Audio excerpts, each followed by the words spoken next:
What's up and welcome back to the Run the North podcast. I don't know how to do an intro anymore, but that doesn't matter. There's a Miller. Help. Hello. We're back. We didn't have an episode last week because of reasons, but I'm just going to pretend it's because I didn't want to make Geek cry by talking about JJ McCarthy losing to the Bears. I think the talk would have been about JJ played like ass and your loser ass team could barely keep up. Listen, man, we have like 3 people that have a pulse on defense right now. You played linebacker for us last week. Actually, honestly, you probably would have won by more if I played linebacker last week. Would you have had 14 tackles like DeMarco Jackson? Maybe. No, I just probably would have had 2 interceptions because JJ just wouldn't have seen me. I thought you meant this past week against Pittsburgh. Oh, no, I was referring to the Vikings game. Yeah, no, the Vikings, like I said, we have nothing. Everything we've had, we've lost. We're getting it back, but we've lost it. But no, I do have to ask, first of all, how are you doing, Geek? In this exact moment or just overall? A little bit of column A, a little bit of column B. In this exact moment, overall pretty great. In this exact moment, Okay.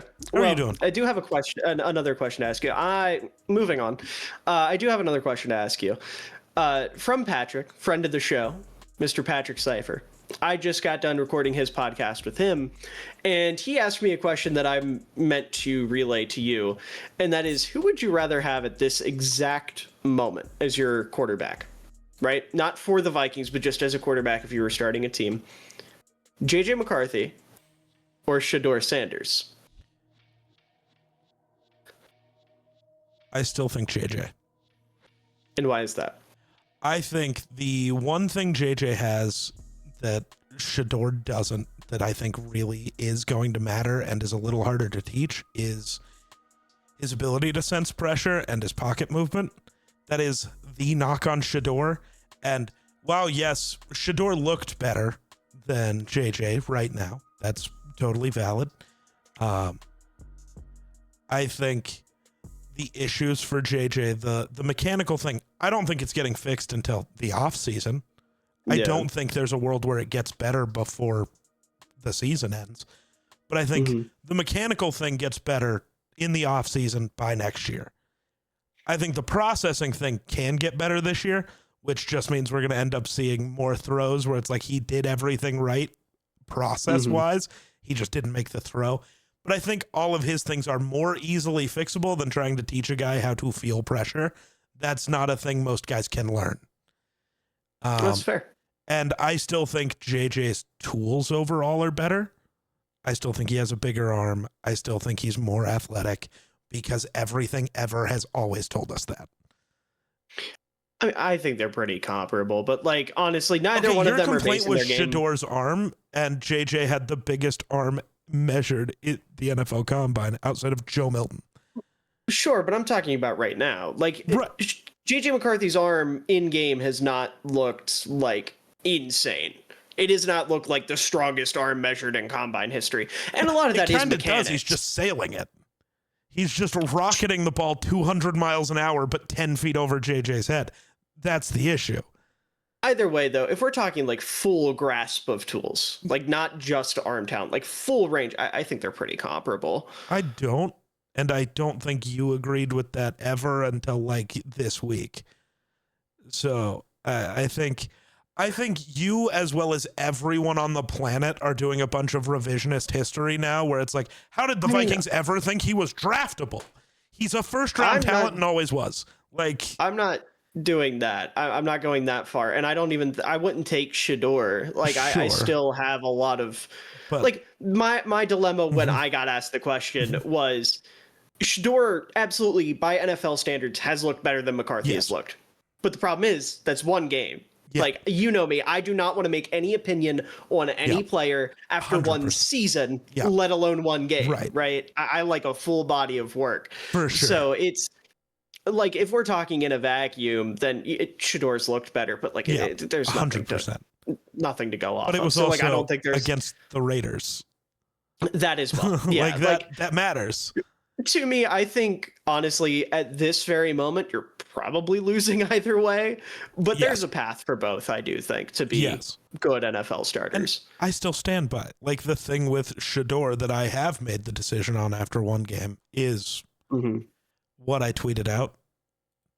I didn't see it. I haven't been on Twitter. Yeah, and it was because I saw the clip of his one throw. Right, the throw that everyone's talking about. And it was a really, really good ball. Yes, and it is genuinely just, if you ever thought Gabriel was the best option, you're an idiot. Because you are.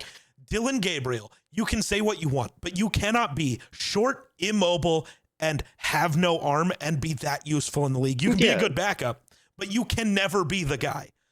We tried to let Tua do that, and it didn't work. Yeah. You can't be the guy.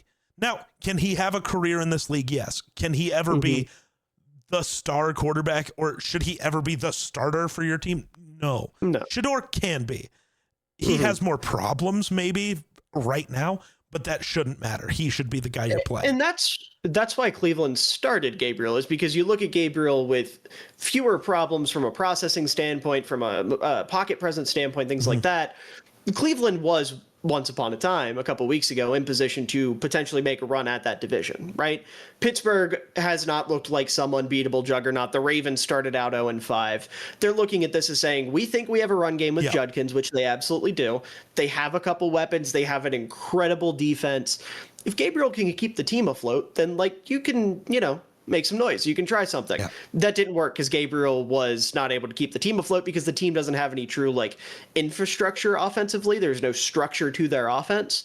So they not thankfully, I shouldn't say thankfully because I don't want to wish injury on anybody, but perfect timing wise, right? Yes. Just with perfect timing, Shador comes in and he's good at creating out of structure. So when you have an offense that doesn't have any structure, Shador fits it a little bit better. Point being, I understand why Cleveland went the route they did, but you're absolutely right. Shador was always the better quarterback. He was always the guy that, if anyone from that quarterback room was going to be Cleveland's quarterback beyond this season, it was going to be Shador.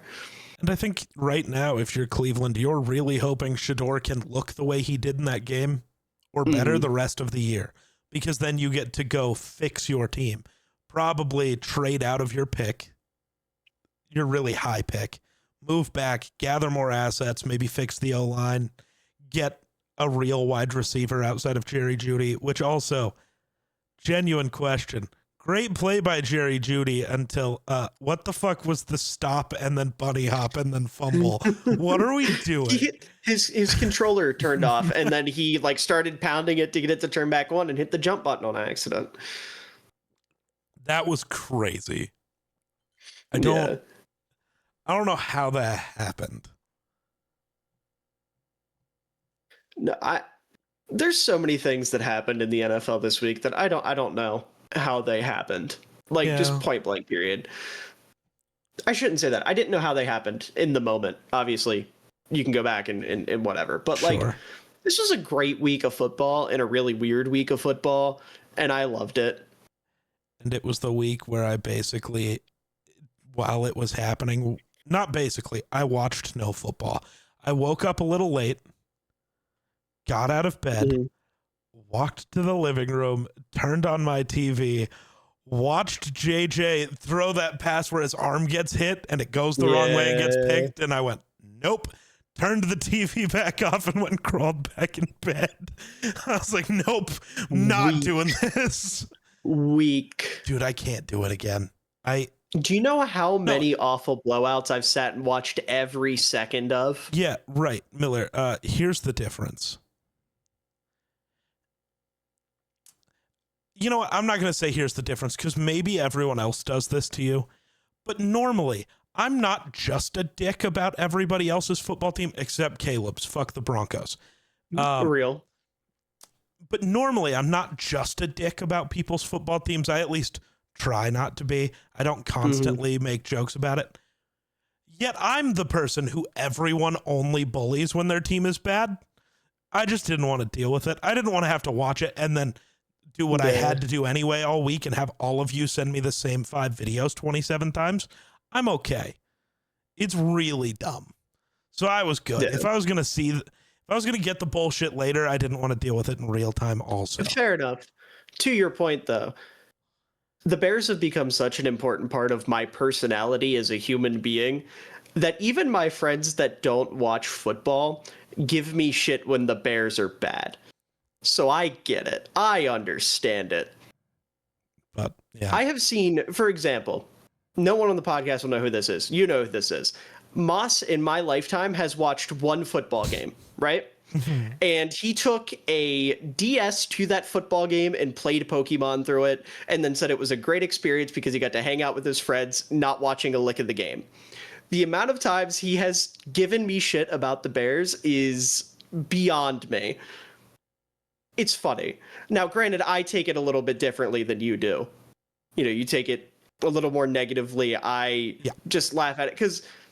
And that's not me shitting on you. It's just the difference in the way our brains work, right? Like, that's all it is. This is a personal attack at me every time. That's it's how actually I take it. To be fair, when I send you that, it's not a personal attack at you. It's a personal attack at JJ McCarthy. Everything you do is a personal attack at me, and we know this. You Okay, openly admit to that. For the bit. Yeah, well, I'm now accepting it as truth because that's funnier. Listen, I just want to say real quick before we get back into football, I had 3 opportunities to kill this motherfucker's D&D character 2 weeks ago, and I went against all of them, and he got mad at it. Yeah, because our entire plan for 6 months was that you were going to kill my character, and I kept trying to get you to kill my character. It wasn't he had the opportunities. I kept literally jumping in front of bullets, and he was like, they no longer shoot. It was blank. It's like, what are you doing? Listen, okay, I forgot that was a thing. And I was trying to be as nice as possible. And I got shit on for it, is my point. So what I've learned from this is I'm not allowed to be nice to Geek. I have to be an asshole, or else he doesn't know how to reciprocate it. True. Or how to not reciprocate. He doesn't know how to deal with take it. Cope. Yeah. Yeah. But do you want to get into the games now? I guess. Listen, we can talk about something fun. Daniil Hunter and Will Anderson. Good ball players? Yes. Yes. Ball players we like? Yes. Yes. You know who's not good? The Bills run defense, the Bills, basically the Bills. The Bills. Yeah. Also, why is Josh Allen the only one of these dudes with a celebrity girlfriend? Like, all the Swifties are like, oh yeah, we love Travis, he's great, and all the I don't know what the Justin Herbert. What is his girlfriend? Madison Beer. Right. I don't know what the Beersies? I don't know what the fuck they'd be. I don't know, but they're very supportive of Herbert. And then everyone who likes Haley Steinfeld is like, this ugly bitch, get him away from this one. It's like, what? Do you want to know what the reason is? As someone who used to be in the trenches of being not to like the point of like a Swiftie, but I'm a big Haley Steinfeld fan. So I get a lot of like Twitter posts and Instagram posts of like fan pages, right? I swear I'm not saying this to sound edgy, and I don't mean this in a derogatory way, but it's because all of Haley Steinfeld's fans are mad she's not gay. They are all in love with her. I mean, that's all the Swifties also. Right, but that's, okay, from what I understand about Swifties, that's a very specific subsection of Swifties that normal Swifties don't associate with. They call them Gaylers, I think is the name for them, and they hate them, right? That's like the Purple for the Win podcast of the Taylor Swift community. Right. Gotcha. Whereas all of Haley's fans are like obsessed with the idea of her being gay because she plays a lot of like queer coded characters or just outright lesbian characters, right? Like in Dickinson, she plays Emily Dickinson. She's gay in that. A lot of her other characters are either sexually ambiguous or like are alluded to having queer themes in their story or whatever. I'm not saying or whatever to try to dismiss it. I just don't know like the specifics. But like that is a real thing, at least from what I have seen from her fan base. So I think it genuinely just boils down to them being a little bit upset that she settled for a very basic looking white man. Or not, I shouldn't say settled for. She ended up with a very basic looking white man. Sure. No, because Josh is great. I love Josh Allen. We know I'm this podcast's biggest Josh Allen fan. But like, I really do think that's what it boils down to. I think that's why they don't like Josh. And it's kind of sad. I want to be his biggest hater, but him going back to Wyoming for his jersey retirement to just look into the crowd and it'll still always suck to be a CSU Ram, and then walking off is the greatest thing I've ever heard. He's the most likable guy ever. Yeah. Like, the man spends his spare time in children's hospitals, like, to a very extreme degree. Like, he is there all the time. You know, he did his My Cause, My Cleats every week. It's a different pair of cleats designed by a kid. What is it? It's the John Cena thing. I don't.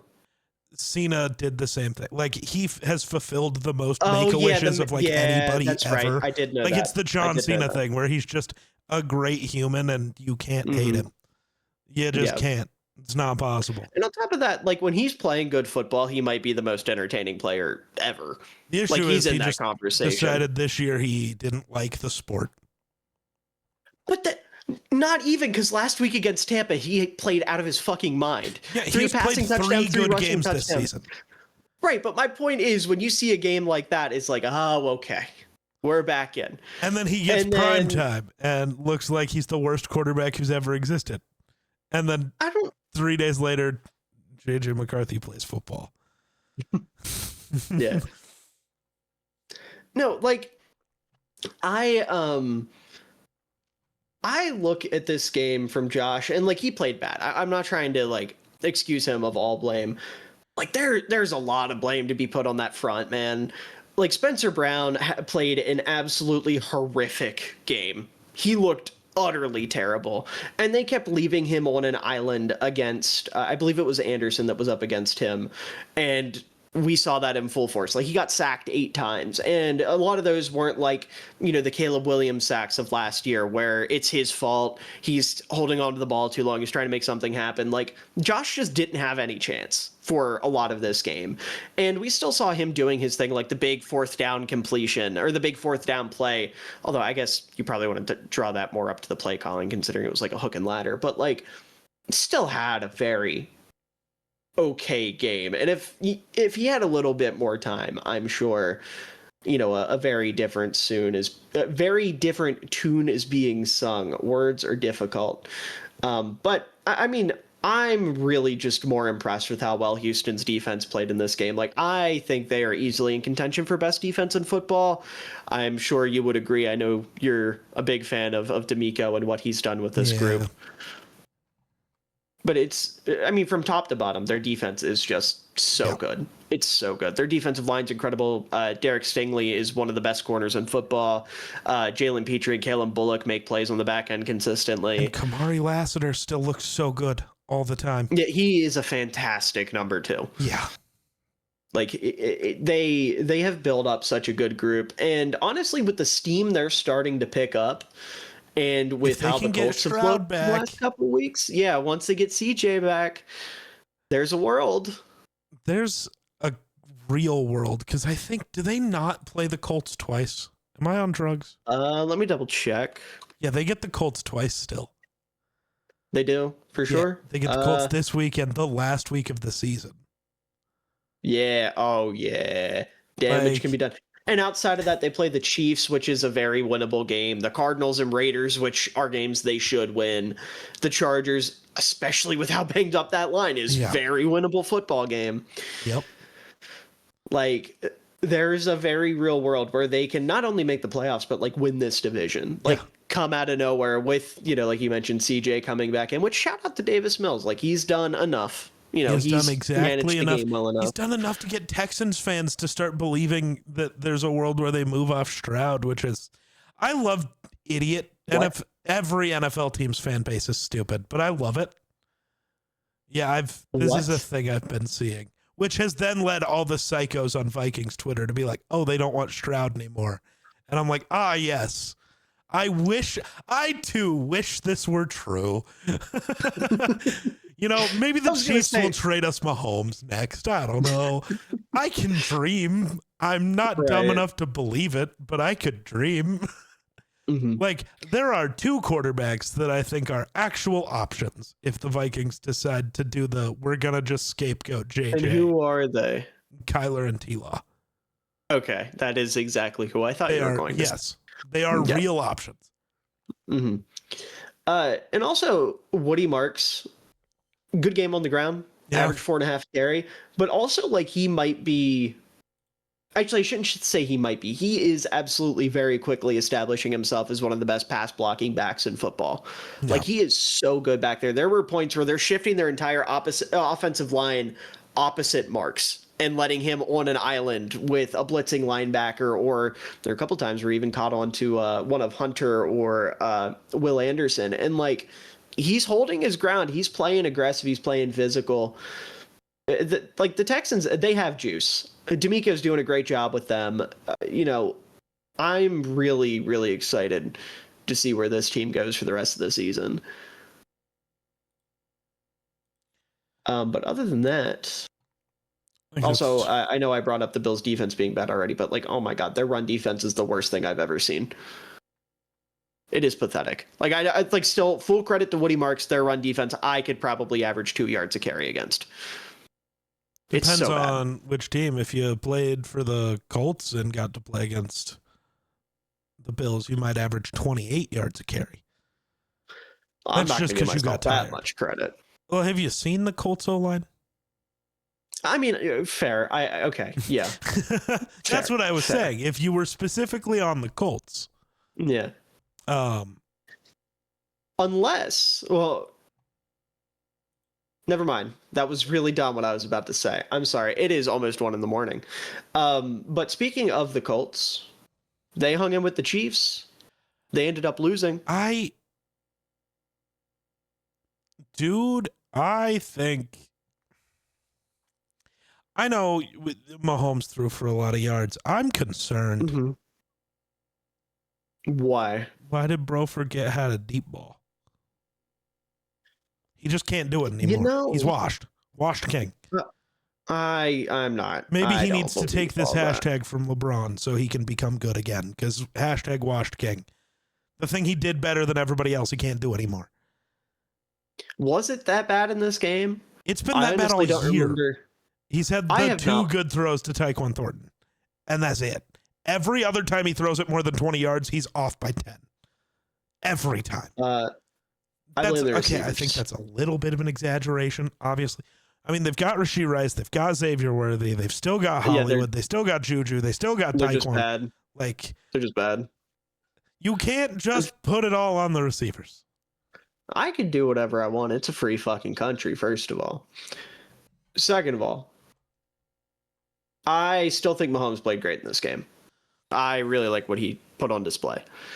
Because this game, offensively for the Chiefs, it was very clear the only goal they had was keep the ball away from the Colts, right? Yep. Dominate time of possession, and they did that and then some, especially in the second half. And, like, I know Kareem Hunt had 100 yards, but 100 yards on 30 carries is not an insane feat, right? Yeah. That's just spamming inside zone literally 30 times. And you're going to get yards doing that, right? You're going to get a little bit of push. You have Creed Humphrey. You have Tyler Smith. You're going to get some push. But, like, with a largely, I don't want to say ineffective, what's the word I'm looking for here?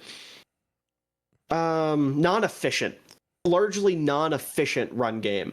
They were still able to dominate time of possession because Mahomes was able to dink and dunk against this defense and, make the quick plays, just kind of not game manage, but, like, really just do a good job of making the most out of every rep.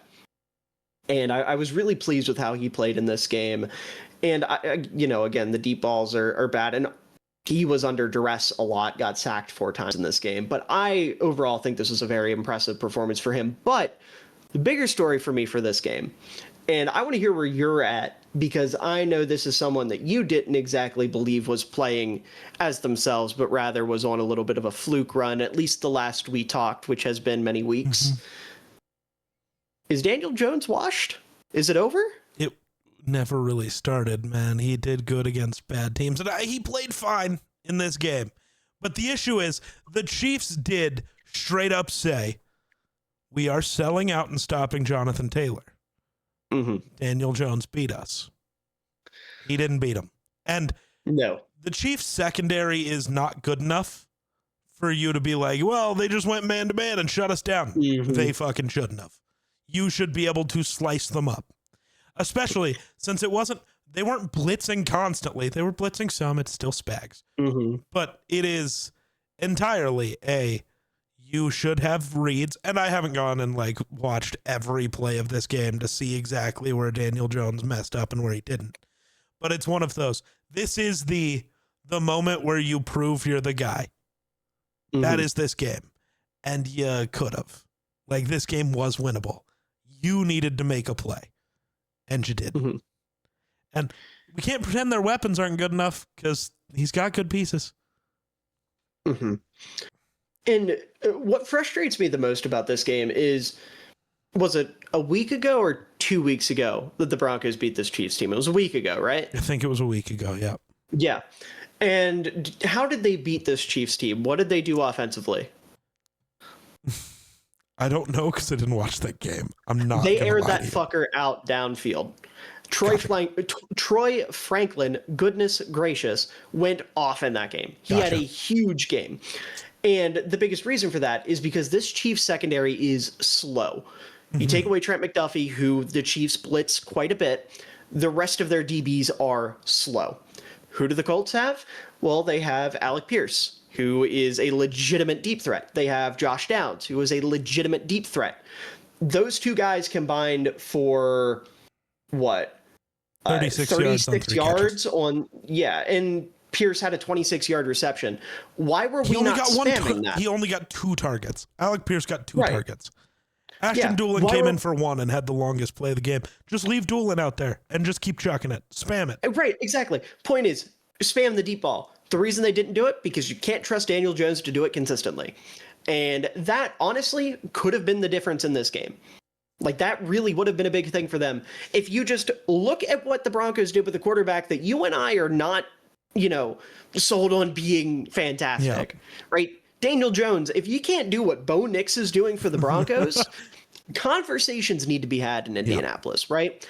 And I don't want to take away from the game managing he's done for the Colts. And he honestly, early in the season, did show a lot of promise with how he was handling pressure, being able to step into throws, step up in the pocket, make plays with his arm. Like, he was doing a lot of good things that we had never seen Daniel Jones do before. But coming back down to earth mid-season is concerning. It would be a whole other thing if this was like Sam Darnold last year with the Vikings, where in the last game of the season into the playoffs, that's where he starts to crumble. When the lights got bright and it was, this is for the 1 seed, and then now it's the playoffs. It's like, okay, that sucks, but like I can see why you crumble there. Right. This is week 12. Yeah. Like, I understand it's the Chiefs, right? It's Goliath. But they haven't been the Chiefs this year. They haven't been an unbeatable juggernaut. This is, they had an opportunity in this game to send the Chiefs packing. This could have been the game that truly knocked them out of playoff contention. And they fumbled it. Yep. And now there's a very real chance this comes back to bite them in the ass, because we were just talking about the Texans. They're, 2 games behind them right now with 2 opportunities to play them. And not only that, when they get in the playoffs, the Chiefs might end up being a wild card team. I would say that's probably where they're on pace to go, unless there's like a huge collapse from Denver at the end of the year, which I don't see happening just because of how good their defense is. I know Geek is praying for it, but like realistically, I don't think that happens. If the Colts do manage to win their division, there's a good chance the Chiefs come and knock it in round 1. And I don't think the Colts can beat the Chiefs. I don't think it's going to happen. I don't think you can trust Daniel Jones in that situation again. Why is that? Because the other option is the Bills. Okay, fair. And Jonathan Taylor will be able to go for 290. Win that game. Yeah. He's fair. Doing it alone. Start me at quarterback. We're winning. But yeah, I mean, and not only that, like, there were so many decisions that were made in this game that shows like how little faith you should have in Daniel Jones. Like, the amount of times they took the ball out of Jonathan Taylor's hands, and I understand he didn't have an efficient day. 3.6 yards per carry on the ground on 16 carries. It was not his best performance. But there were 2 drives back-to-back where they went 3 and out in the second half, and those drives went incompletion, or short completion, whatever it was. They threw the ball 3 times, couldn't convert, and had to punt it away on back-to-back drives. That should tell you something. If they're selling out that hard against the run, that they're stuffing Jonathan Taylor, who at this point has been a legitimate MVP candidate, not just Offensive Player of the Year candidate, you should be able to exploit that. 90% of NFL quarterbacks, at least ones that are worth their salt, are exploiting that. And Daniel Jones was unable to. Or at least attempting to. Like, right. That's the scarier part, is that they weren't trying. Mm-hmm. Because that shows that, like, I know we talked about it initially, and that's how the Colts talked about it, is like, we're not limiting ourselves because of our quarterback. But then you get moments like this where it's like, you very much were. Genuinely. Does Anthony Richardson win them this game? Because him and Alec Pierce have that connection. Yeah. I don't know. I don't know that I'd be willing to say that right now, but like, I mean, it would be interesting. It's a fun thought. Yeah. And like, I don't know what the answer is for the Colts, because it's not like a quarterback is going to come a knocking this offseason that like is a substantial upgrade over Daniel Jones, right? They don't have their first round picks because they traded him away to get Sauce Gardner. I don't know that they'd want Kyler Murray. Like, I don't. Maybe not.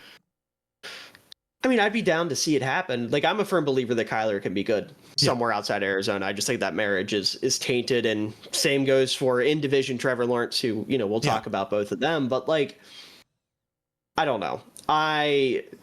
It's tough for the Colts because you have such a talented roster, and one of the big things for them is going to be getting DeForest Buckner back here in a couple weeks, who they didn't have for this game, and he's such a big part of their team. But like, looking forward, I have concerns. I have reservations, and I know this is Rich talking about an 8-3 ball team when I'm a Bears fan, and they're also a semi-fraudulent 8-3 ball team. But like, you know, different strokes for different folks, right? Like, we have different problems. But I am concerned about the Colts, and I'm fully convinced the Chiefs are going to find a way to weasel their way into the playoffs. And we know once they're in the playoffs, different football team. Anything can happen. Everyone turns it up a notch. Yeah. And honestly, another thing I want to shout out with this game, like, this was such a Chiefs defense performance in the sense that they really had some of their unsung guys step up for them to make plays. Like, Drew Tranquil was everywhere in this game. He was so instrumental into stuffing Jonathan Taylor. And obviously that's not one of the names you think of when you think of this defense. We're thinking Chris Jones, Trent McDuffie, George Karlaftis, et cetera, et cetera. The Chiefs are at their best when their role players are stepping up and making plays. And this game was a prime example of that. But moving off of that, I guess we got the Seahawks and the Titans. And is there really much to say about this one? Like, I think we kind of know what both of these teams are at this point. Yeah, the Seahawks are the team that's going to look awesome all regular season and then lose in their first postseason game. I know who you are, Sam Darnold. I was going to say that's definitely not coming from anywhere that's a little bit salty. Well, it's not. I told everyone this last week. If you watched the morning version of Run the North, you'd know this. I said, we have to watch how Sam Darnold plays against the Rams to see if he's grown at all. And he was worse than he ever was with the Vikings last year. I told everybody, I've seen this film before. I think I know the ending, and I was right. This game kind of concerns me for the Seahawks defense because the Titans offense isn't good at anything, and you let them do things to you. Counterpoint. You held the Rams to nothing, and you let Cam Ward play okay. And if you give him more credit than okay, then we need to have more conversations about this defense. Because that's supposed to be their bread and butter. Yeah, but like, look, I know you hate Cam Ward, but like, he was hooping, dude. He's good. He's good at ball. But the whole thing with the Seahawks is their defense. You can't let a rookie be hooping, because what the fuck is Stafford going to do to you? I mean, we saw what Stafford's going to do to him. Well, it wasn't that much. That's the concern, though. If this defense plays the Rams, you're losing 95-0. See, Darnold's okay, going to keep giving it to the other team. but the thing is, they knew the offense was going to score a bunch of points. They knew that was going to happen. So they said, you know what? Let's give Cam Ward a little confidence. Let's give him one. He deserves it. Poor kid. He's getting destroyed out there by a horrific supporting cast. And they said, we'll throw him a bone. But no, he looked great. I was really happy going back and seeing what Cam Ward was doing against the Seahawks defense. Obviously, you know, he still got his bumps and bruises and whatnot, but like he played pretty damn well. I thought he held his own. And then obviously Seattle, I think the bigger story, like you already touched on Sam Darnold, so I'll just leave that at that because you are the resident Sam Darnold expert. But like, is JSN having the greatest receiver season of all time ever? He's probably going to finish with that, yes, because he's doing it so efficiently. He's doing it on, like, I think he's got the second most, like, average, like, yards per catch of, like, any receiver in that. Oh, he has, I think, the most yards per route run at 4.4. Yards per route run, like yes, ever. but I just mean per catch, but. Yeah, I don't know about. Yeah, like I don't know. That I saw a thing this morning, but I don't remember where it was, so I'm never gonna find it. Even more impressive to me is he's doing this when the Seahawks are, I think, 31st in passing attempts. Yep. Like, holy shit! And like this game, prime example. You look at the numbers. JSN 167 yards on 8 receptions. Second leading receiver Kenneth Walker 3 for 30. Yep. Like the drop off is insane. So I made a joke that on, I guess, the episode of Sports at Sunup that'll come out the morning of, I don't know what year it is. I don't know when things come out. Stuff's just happening. But I was talking about how it's all fun and games until JSN finally plays a safety who can hit, and he's not going to like it anymore. So we have to hope that Agent 22 wakes up this week. I don't want him to get hit hard, though. I don't want him to get hurt. I just mean, like, he just gets hit really hard. It's like, I'm never going over the middle ever again. I know, but I don't want that. I like JSN. I love JSN. No, it was entirely just the joke of wait until he meets Agent 22. I think he'll be fine, Geek. I don't think so. Literally no one has ever hit him because nobody plays coverage against the Seahawks. But my point is, I don't think, as much as I love him, I don't think Harrison Smith's going to be the one to. I think we're a little bit past that. No, we just need JSN over the middle one time. Just one time. I mean, do you remember the DeAndre Swift play last year, Geek? Yeah, you know what I think that is? Genuinely. I think he's fully given into the NFL's you're not allowed to hit anybody anymore thing, and it makes me really sad. Because you see it all the time where he'll go to do it, and then he just stops and puts his head down and walks away. Like, he wants to kill somebody. It's so funny. He's like, I want to, but I don't want to get fined. But also, this is my last year, so maybe it's worth it. That's really sad. Did he confirm this is his last year? No, but he is very much I don't want to keep playing if I'm not at that level. And you were starting to see it last year, but it was still, we're the best defense in football, so like, who cares? But this year, it is very much hey, what's the Vikings' biggest issue on defense? Their safeties, both of them. Yeah, I know. And even the other guy who only plays safety sometimes is included in that. Metellus has not looked good at all. He's been bad. But he plays nose tackle sometimes. Yeah, but he's not good at that anymore either. He's not good at nothing right now. He can't tackle. Actually, for some reason, Brian Flores decided to tell all of our players not to tackle. You know what? Conspiracy for you. Uh-huh. They are all doing this in protest of Brian Asamoah getting cut. Ooh, real. They're doing this in unison in protest of their favorite teammate. Yeah. He was the best special teams player we had. And look at how our special teams unit's been without him. That's all I'm saying. Brian Asamoah was the only thing holding the Vikings together. Brian Asamoah was the glue. Well, Brian Asamoah and CJ Ham, but CJ Ham missed like half the year. Yeah. Oh, dude, I have a play to yell about because I'm mad at 9. This is nothing new. He ruined a CJ Ham moment. We have to execute him. Also, real quick with Seattle, Byron Murphy, really fucking good football player. He has been unreal this season. Had a sack in this game. I mean, he's just been on a different planet as a pass rusher, at defensive tackle. Also, obviously, a very good run defender, but like unreal player. But moving on from that, Geek, what were you going to say about 9? Because we've got the Packers and the Vikings up next. Okay, so genuinely, the first thing I want to say is it's still weirdly, like, again, every time I go back and watch in detail the actual film of the game, it's never as bad as it looks, which drives me insane because it looks like the worst thing I've ever seen. Sure. And I still have to acknowledge how bad it is. There is still hope. It's just really hard to see when you're watching the game live. There's reasons to have hope. They just aren't good enough. There was this one play, and it pisses me off just the way it went down, because it was very obviously, at least to me, supposed to be set up as a quick screen to Aaron Jones. Because you got in the backfield, you've got JJ, you've got Aaron Jones lined up to his right, you've got CJ Ham lined up directly to his left. Ham goes in motion immediately, and then as the snap, Aaron Jones follows him out. That is supposed to be quick hit it to Aaron Jones. Yeah. He's following CJ Ham. You're getting at least 20 yards no matter what.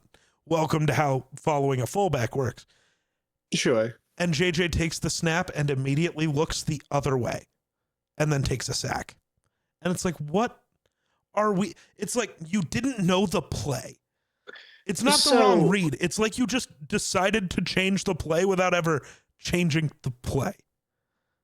Now, I will say, just because if it's what I'm imagining in my head, and again, I haven't seen the play myself, but what you're describing seems like something the Niners run a lot with Juszczyk and McCaffrey.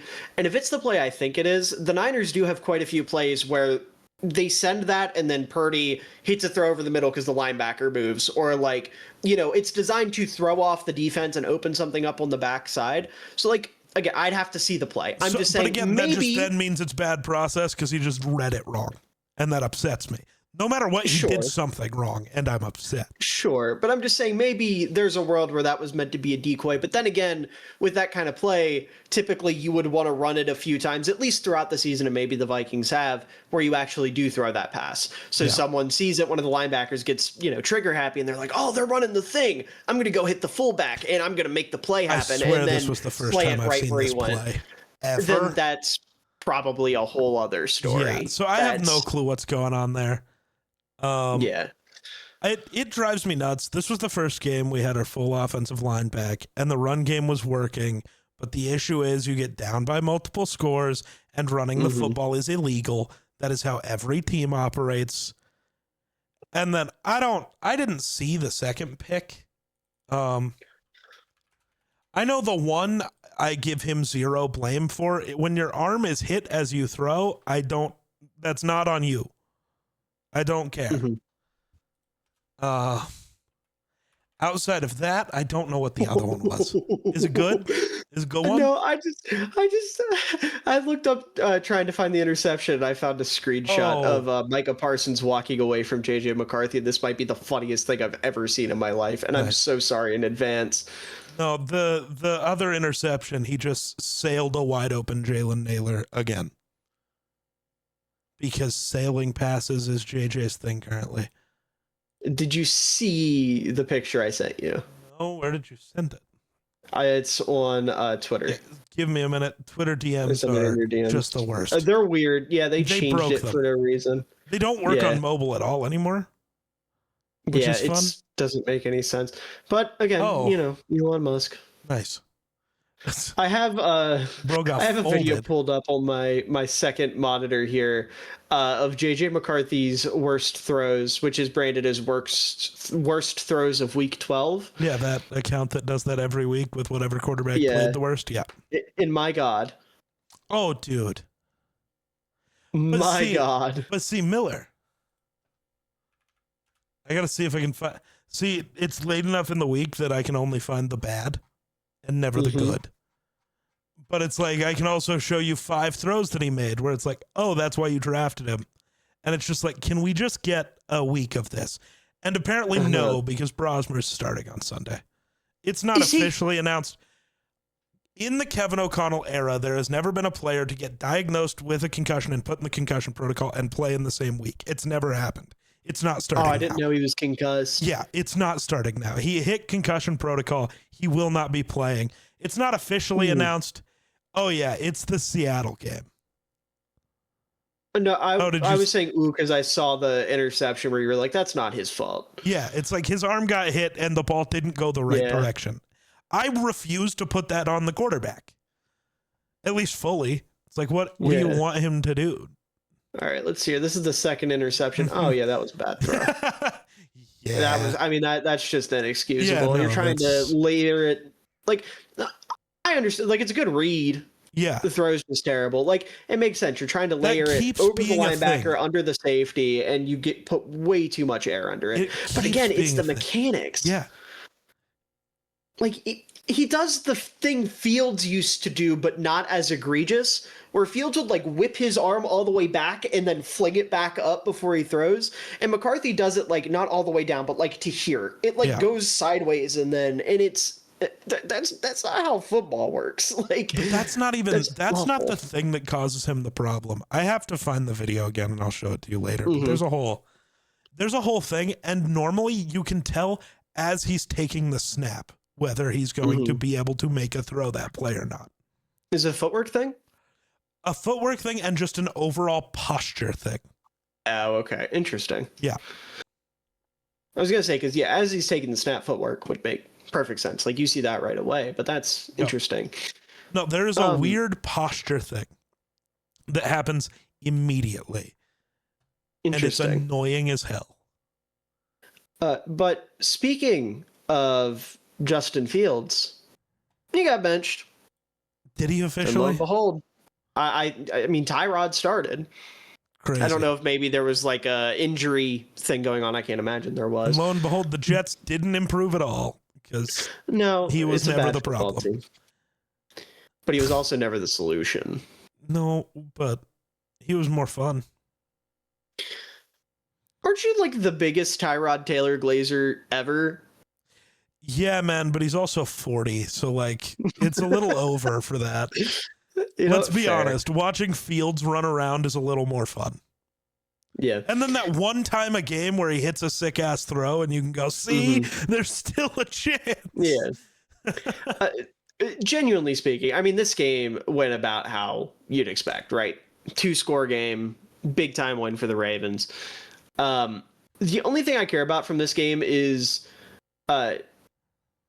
Patrick Ricard killed a man on a Derrick Henry touchdown. It was like a 2-yard run on the goal line.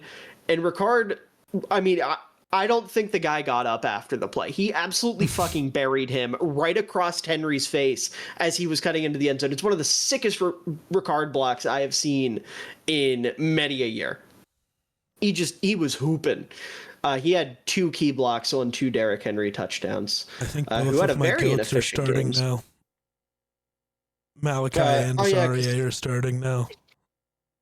Oh, I thought you were going to say Tyrod and Teddy. No. Teddy might start this week, though. Well, yeah, because Baker's arm exploded. Again. Shoulder, not arm. Shoulder. Most important thing from this interception. Good for him. Sorry, go ahead. Most important thing. The Jets did find wide receiver, too. John Mechie hooping. Yeah. No, he played very well. 6 for 65 and a touchdown on 7 targets. I think I can officially say I have one position where when I scout them, I'm right. I'm never wrong just early. And literally never wrong. I still stand by Ted's going to be better than Ibuka. Maybe. Ted's been awesome, man. Get Ted a quarterback? So is Emeka. Get Ted a quarterback. The bro's out on the quarterback he's not out on. That's crazy. Ugh. What if we trade number 9s? Miller died. Bro froze yet again.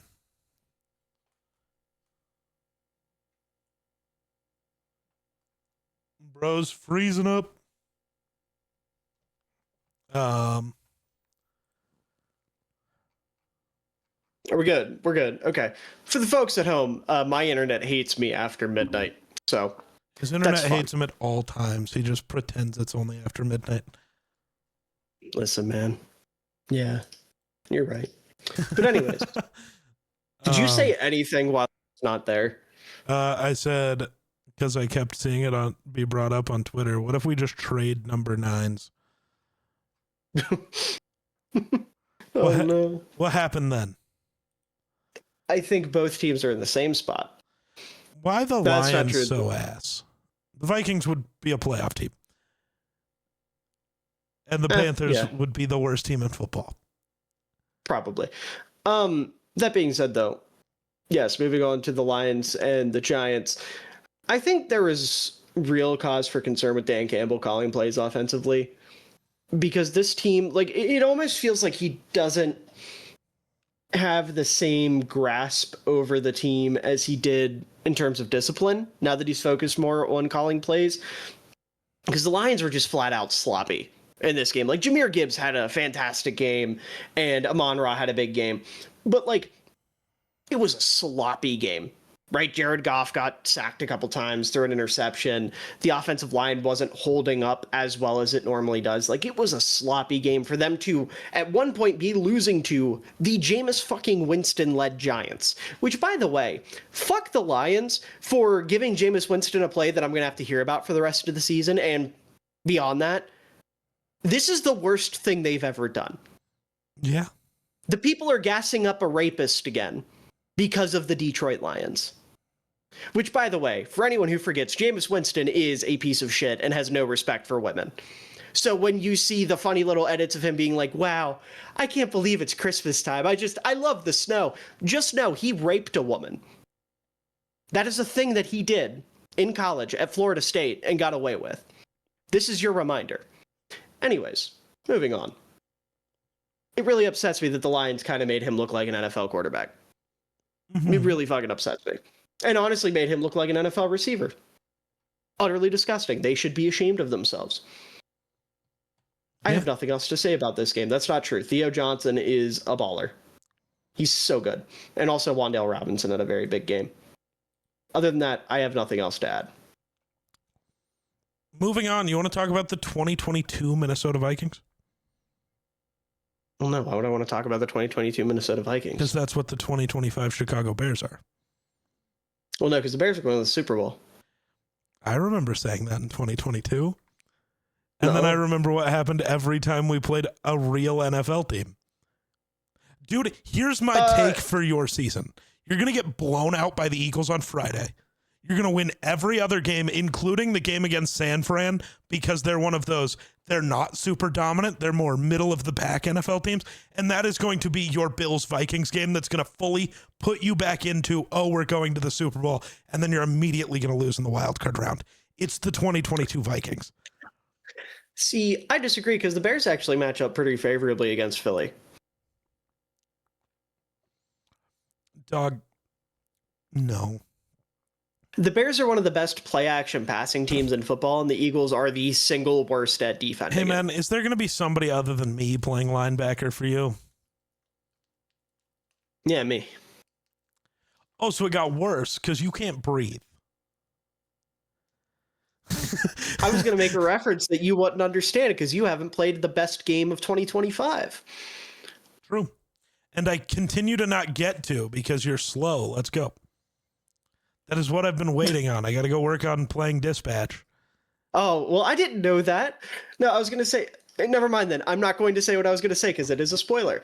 But no, like, I'm so cheesed with what the Bears have done, man. I can't complain. Life is beautiful. I understand that this isn't sustainable. I'm not going to sit here and pretend otherwise. I'm not a naive young man. I know, but listen, man, we're 8-3. We're first in the division. This is the first time since 2018 I've watched the Bears with a smile on my face. Ben Johnson is, like, if nothing else, very clearly one of the best coaches in the league. and was everything he has been promised, both from a play calling standpoint and a culture standpoint. What he's done with this team has been tremendous.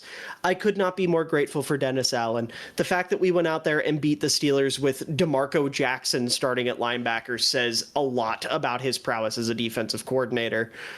And I know you're going to listen. You barely beat Mason Rudolph. That doesn't say anything about anyone's prowess as a defensive coordinator. It's Mason fucking Rudolph. With no linebackers, no corners, and one pass rusher. Montez Sweat was the only pass rusher who did anything in this game. Austin Booker played. I thought he was your GOAT. He is, but he didn't have a good game. Oh, so now he doesn't exist when he has a bad game. See how that goes. No, I'm saying only one guy came to play, and it was Montez Sweat. A better defensive coordinator would have got people woken up. Well, no, because Grady Jarrett is a fucking waste of space. Well, and that's the key with this defensive line. That did happen. Yeah. But no, like, say what you want. The Bears are leading the league in turnovers and have been not a good defense, but an effective one, despite missing a top 3 corner, one of the best nickels in football, missing multiple linebackers, missing multiple other starters across the defense, and starting Tyreek Stevenson and Nashawn Wright at corner. They've made Nashawn Wright look like that 1 year of Deron Bland where people thought he was a good corner. Like, what Dennis Allen has done with this defense is admirable. He should very strongly be in consideration for assistant coach of the year. So real quick, why your team still able to get turnovers and Brian Flores somehow can't? He's doing everything the same, but there are no turnovers. I know why. I have my answer. Al Harris. I don't actually know what your answer is. That's our DB's coach. He's incredible. No. Cam Bynum. Oh, because you don't have Cam Bynum anymore. Genuinely, that is the most upsetting thing. We paid the wrong safeties. Yeah. Yeah. I miss my GOAT. But yeah, no, I'm so happy with the Bears. Caleb didn't even have his best game, and he still walked away with 240 and 3 touchdowns, had a couple really nice throws. But he was definitely pretty erratic in this game, which played better in this game than he did last week. So shout out.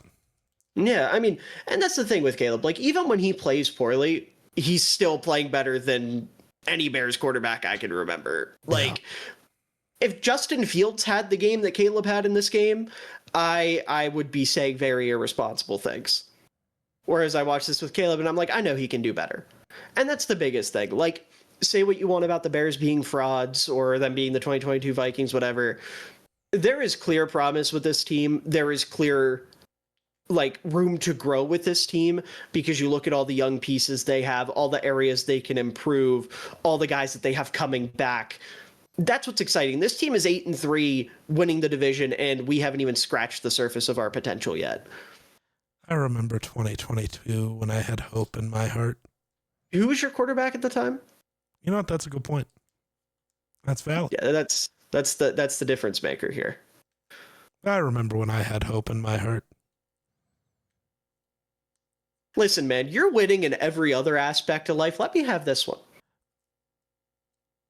You know what? Fair enough. This is the one thing I have, man. I was gonna say that is the difference. When I said I turned off the game and went back to bed, yeah, exactly. Yeah. But moving on from that, one of Chicago's victims fell victim to another second-year quarterback, being Drake May, who honestly did not start this game out very well. He started out scary. His interception was bad. Yeah, Drake May has... It's not that he's become bad, but he's fallen off of the MVP level he was playing at. Mm-hmm. He still looks good, and this, again, can be expected. He's a second-year quarterback. Oh, no, he's not Patrick Mahomes. Right. He's a second-year quarterback playing with a supporting cast that most quarterbacks would struggle to do half of what he's doing with. Like, Drake May is incredible, but eventually he was going to come back down to earth just a little bit because he couldn't sustain elevating guys like Pop Douglas and Hunter Henry to the degree in which he was doing so. If Stephon Diggs doesn't play a perfect game, the Patriots struggle. Yeah. And that happened. Yeah. I mean, Drake, he turned it around. He still ended up playing a solid game. Like, I'm not like disappointed or upset with this performance at all. Did Jamar Chase not play? No. Or did he was suspended. I didn't know that. Because remember, he spit on Ramsey. Right. I forgot that. I forgot about that for a second too. But yeah, no, it was because he spit on Ramsey. But on the bright side, the Bengals will be getting him back, and they'll be getting Joe Burrow back, allegedly. The streets are saying. Did you see Burrow's quote today? I did not. It is the funniest thing, just knowing what his team is right now. Mm-hmm. You know, you grow up going through Thanksgiving, you have your meals, and you sit on the couch, and you watch the Lions versus somebody, you watch Stafford throw for 300 or 400 yards with Calvin Johnson and then lose the game. Yeah. Yeah. Hi, Joe. Yeah. That's you. So what I'm hearing is Joe Burrow, towards the end of his career, is going to get traded out of Cincinnati to a different AFC team that is a quarterback away and is going to end up winning a ring with that team, and people will finally appreciate him for what he is. And it's going to be a team that has won Super Bowls. Joe Burrow will be winning a Super Bowl with the Raiders in 2034. You heard it here first. You heard it here first. If Genty's still around, that would go crazy. Year 10 Ashton Genty. I mean, hey, he might still have it at that point. He might be Henrying it up. Henry's not Henrying it up. He's bad. Well, I mean, he was still... Did Henry make it to year 10 before this year? 10? I don't even know. I don't know what year it is. How old are you, Derrick Henry? 6, maybe 7. No, this is year 10. Oh, damn. And I mean, he's still averaging 4.7 yards per carry, but he's also fumbled the ball like 87 times. So I was going to say, and the difference is, like, he's been fine, but we expect more from Derrick Henry, right? You have a name, you build up a reputation for yourself. You expect more of said reputation. Yeah, I mean, the Bengals, their season isn't going to be saved by Joe Burrow, I can't imagine, but if they win out, they can make the playoffs. Yeah, they could. They have to win out, and they have to hope for a little help from the Steelers and Ravens, but it's I was going to say, it's not mathematically impossible. There's only one team that is mathematically eliminated from the playoffs. Who's that? You don't know? No. We already talked about him. It was the New York Foosball Giants. Makes sense. Yeah. That's what they get for starting Jameis Winston at quarterback. True. Cosmic justice, as they say. Also, Chase Brown good at ball. He had a nice game. 19 for 107, 5.6 yards a carry. He's a hooper. I fuck with Chase Brown. You heard it here first. I fuck with Chase Brown. I don't. But well, it's because you are lame. But speaking of running backs that you do fuck with, Ashton Genty didn't do much against the Browns because Geno Smith got sacked 10 times. That's crazy. But Shedeur Sanders, who we already talked about, do we need to talk about him anymore? I feel like we kind of set our piece on, like, he looked pretty damn good for a 5th-round pick against a bad defense, right? So Defensive Player of the Year question is answered, right? Certainly. Dude, he's going to break the record. If he doesn't, never mention his name in the J.J. Watt category ever again. Thank you. You cannot be this far ahead of where everyone else who has gotten to that number has ever been and not get there with an extra game. You cannot. Unless he gets hurt, then fine. That's it. That's the only answer.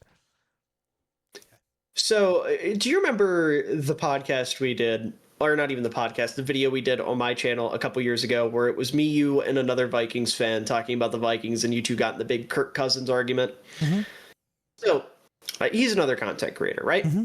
And he posted a video yesterday, maybe 2 days ago, very recently, after this game, saying that Myles Garrett, if he's not right now, will be, by the time he retires, the greatest defensive player of the 21st century. No ifs, ands, or buts about it. And I got sent this by Grayson. And I said, I think that's a little crazy because, I think Aaron Donald is the greatest defensive player in NFL history, let alone the 21st century. That's how I feel about J.J. Watt. Right. And we've had this conversation. Yep. I respect your point of view. Yep. Again, it boils down to what we value in a defensive player. And I think, you can make the argument either way. But I told Grayson, I think you're jumping the gun a little bit. And he tried to fight back. With? Just saying that Myles Garrett is, if not in the conversation, the greatest defensive player of the 21st century. I mean, if he finishes this season the way he might, then yeah. Then we have a conversation. Yeah. But we're not there yet. No. Because I only brought this up because I thought it would make you angrier. No, I love Myles Garrett. And he is, unquestionably the best defensive player in football. And probably has been for years. I know idiots wanted to argue for that idiot in Pittsburgh, but they're stupid. See, I'm the idiot who tried to argue it was a guy at different position. And I still stand by he's number 2. Ooh. He's just not playing right now. Oh, Fred Warner. Yeah. My brain immediately went to corner, and I was like, who the fuck would you be arguing for? Listen, I'm delusional, but I'm not delusional enough to put Jalen Johnson in that conversation. Okay. Well, because there's too much of a fight around who the best corner is. You can't, in my brain, it's like that. I don't think there's a real argument there. I think it's PS2 and everybody else. I don't know. Broncos tax. I can never accept. Right, of course. But if PS2 played elsewhere, I'd probably be pretty clear. I think the argument starts at 2 though, and I would probably put my guy there. But that's a different argument for a different day. Yeah, we're not doing that today. But Myles Garrett is ridiculous. Mm-hmm. Free that man, please. I fear that's not going to happen, and it's by his own accord. I know. So instead of free that man, Shador be good, please. I was going to say that is execute the man hope. Wearing number 4 and let Shador be good. So Shador, call in the shooters.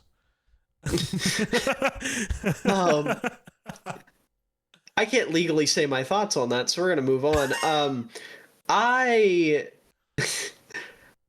Did you see Myles reacting to that one throw from Shador? I've never seen that man that happy. That, and then in the press conference today or right after the game,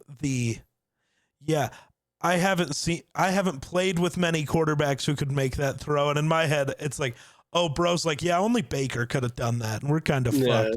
Because it was literally 20 minutes after he said that, where it's, Shador's been announced as the starter. It's like, you can't. You have to do whatever appeases Myles Garrett. Did you see the two of them on the sideline talking and him tease at Myles? So obviously Myles had his big game, and I think it was maybe a special teams play or something, but they're over there talking, and I can't remember what move it was specifically, but Shador said something to the effect of man, in practice tomorrow, I want you to use that rip move on me. I just want to feel it just one time. And Myles started laughing real big, and he goes, no, you do not want that. Absolutely not. I think it was rip move, swim move, something he was doing that was obviously getting him a lot of pressure. He was like, I just want you to try it on me one time. But no, I have been very vocal in saying I'm not rooting against Shador. I don't want to see him fail. I wasn't super high on him coming out, but that had nothing to do with the extracurricular bullshit that everyone's trying to make up. I don't care who his dad is. I don't want him to fail because his dad's cocky or his dad was loud or whatever. I'm 22. I'm not 47. There's a lot of old people out there who are very angry about his last name. And there's a lot of people in our age demographic that are angry at his last name and that he's a young black man with a little bit of swagger. But I want to see him succeed. I hope he is able to turn things around for Cleveland, because I think the cosmic irony of them shipping off a king's ransom for a quarterback who failed, just for them to accidentally stumble into, or not even accidentally, but like luck into a 5th round pick that shouldn't have been a 5th round pick, being their longtime starter, would be great.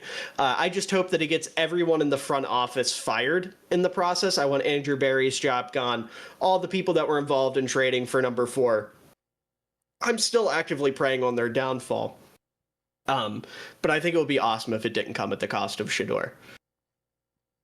If they can look at it and be like, you idiots wanted to, and I know it was probably a Stefanski decision, but like if they're like, you idiots started Dylan Gabriel over this guy, you wanted Dylan Gabriel over this guy, get out of here. That would be great. That would be so awesome. That would make me so happy, because I will not be happy until everyone who is responsible for that man getting the money he did after what he did is no longer employed by the NFL. But moving on, I have gone on 2 rants now about shitty human beings existing in the league. How?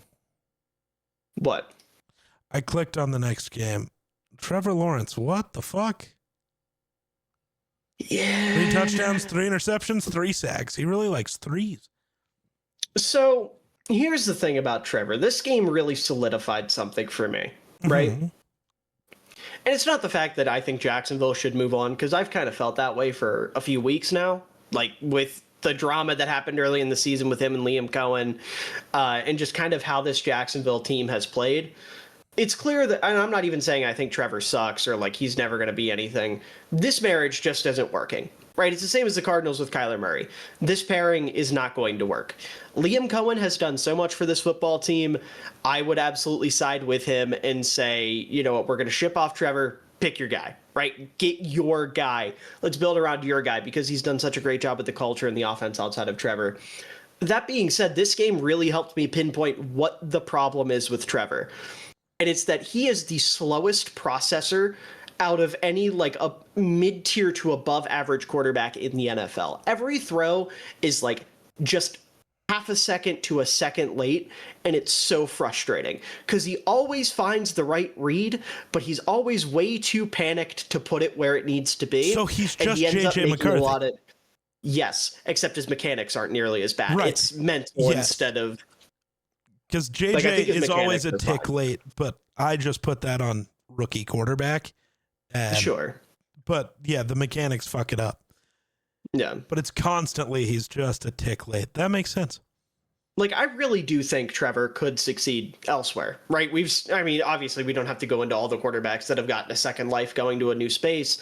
I really think Trevor would benefit from that, because that being his issue, the fact that he is able to find it at any point, and he has found enough mechanics to get it there, and, you know, he has decent tools, like, he could be a good starter. I fully believe that. It's just not going to be at Jacksonville. And I really think the Jaguars need to phone it in, get him out of town, and let Liam Cohen pick his guy, because this is a good ball team. Like, their defense is playing well. They've got a ton of weapons on offense. I know Travis is hurt, but like, he'll be back next year. Travis Hunter can be a stud. Brenton Strange has really stepped up for them. Bashal Tootin, I'm really excited about with their run game. Obviously, Liam Cohen is very good at scheming up a run game. Parker Washington has really come into his own this year. Jacoby Myers was a really nice addition. They've got good pieces on defense. Like, this team, I mean, they're already only a game behind in the division, but like long term, they can make some real noise if they get their quarterback situation figured out, because they're winning in spite of Trevor a lot as opposed to because of him. So which of these 2 quarterbacks will be in Minnesota next year? Is it T-Law or Kyler? Because I'm a fan of both of them, I really hope it's neither. I think in general you should hope it's Kyler, because he has openly said he was a Vikings fan as a kid, and I think that's fun. Yeah, but I also don't think Kyler works in Minnesota. I think the only one of these 2 that ever works out would be T-Law. Yeah.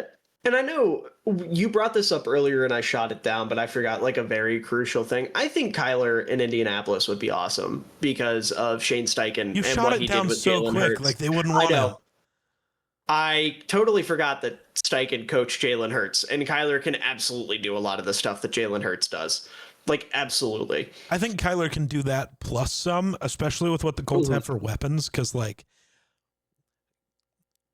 Kyler with Alec Pierce would be really fun. Oh my God, yeah. They have to pay him though, which makes that scary.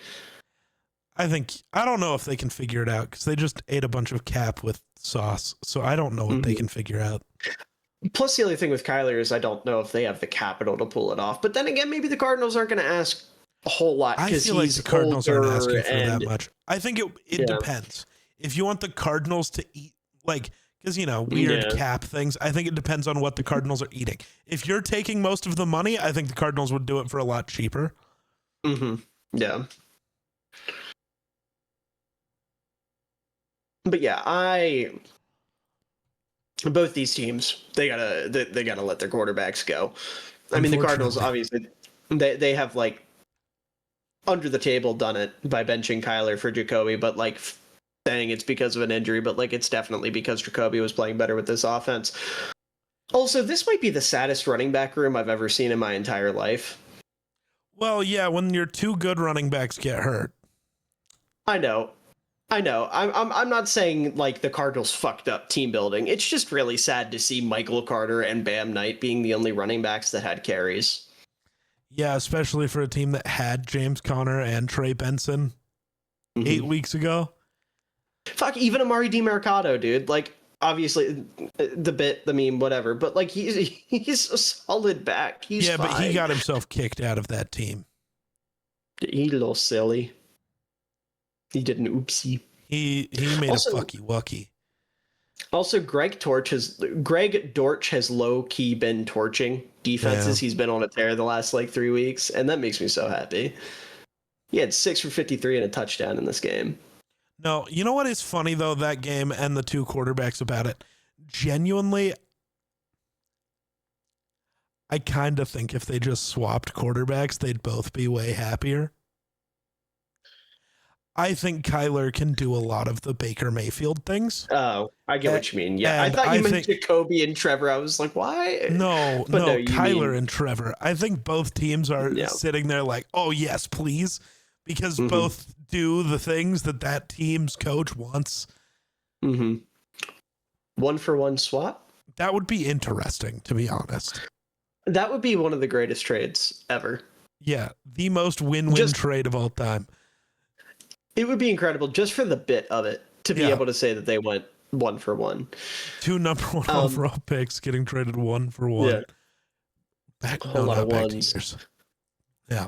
They both are, from that point on, they're forced to wear number 1.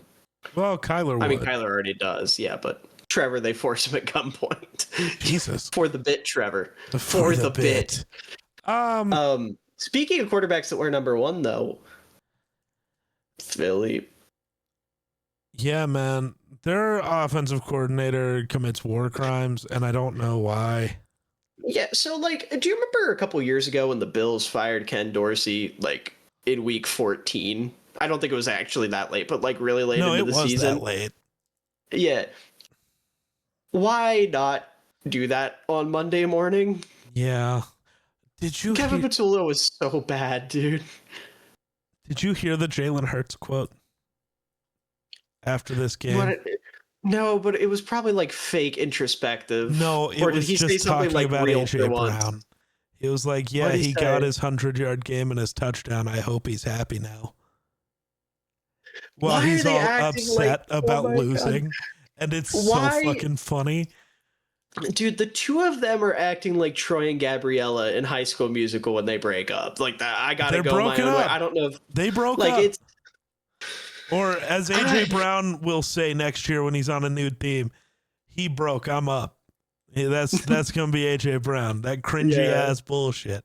I can see it. And then the Eagles are gonna win another Super Bowl while AJ Brown is like on a losing team because that's what's gonna happen.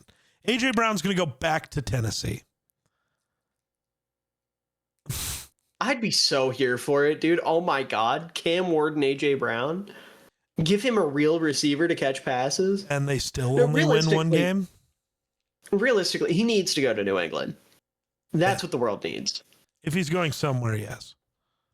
That being said, though, this offense is horrific. Like, I know they didn't have Lane Johnson in this game, And that matters a lot. Yes. Right? Like, that is a big thing. I don't know the numbers offhand, but like, Eagles with Lane Johnson over the last decade, good football team. Without Lane Johnson, below 500 record. Like, they're not a good football team without their best player. Crazy concept. That being said, even with Lane, like, this team, the run game has been so grossly disappointing, and it's because there's very little variety in it. And also, I was looking up the numbers today. How many, in a season where Jalen Hurts starts every game, how many carries do you think he averages? Because he started a full season twice, and he's had roughly the same number of carries. For Jalen. Right? Is that not what I said? No, it was. I was zoned out for half a second. But yeah, Jalen averages in a season or per game? I am sorry. In a season. I don't know. Also, I was wrong. Let's just say anytime he plays above 15 games, because he's done that 4 times. 112. Doing the mental math, it would be about 140. Okay. How many think he has at this point this year with like 6 games left? Is he already over 140? He's at 80. Really? They are not running him at all.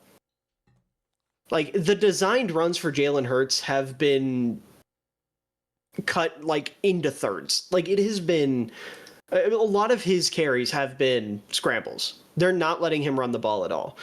And that's part of the reason why their run game was so successful last year with Saquon, is because you don't only have the threat of the all-world running back, you also have one of the 5 best scrambling quarterbacks of all time right next to him that can break off a 40-yard run at any given moment.